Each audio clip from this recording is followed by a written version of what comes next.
The architect. Can you guess the last line of this story? An American architect was visiting London. He was on a business trip, but he also wanted to see all the famous buildings in London. The American did not have much time, so he stopped a taxi and asked the driver to take him to all the old and famous buildings in London.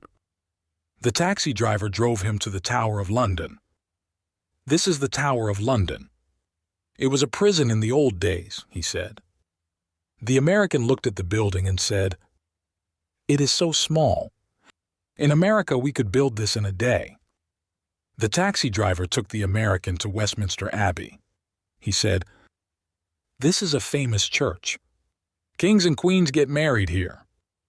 The American looked at the old building and said, In America, we could build this church in 2 days." The driver decided to take the American to a bigger church, so he drove him to St. Paul's Cathedral. He stopped outside the church and said, "This is the most famous church in England.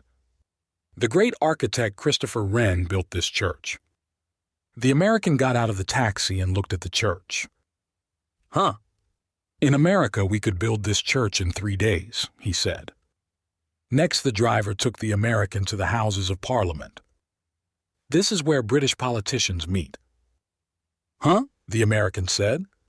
"We could build this in 4 days." The driver drove past Buckingham Palace, the home of Queen Elizabeth. As the taxi passed the palace, the American said, "Hey, what is this big and beautiful building?" The taxi driver looked at the palace and said,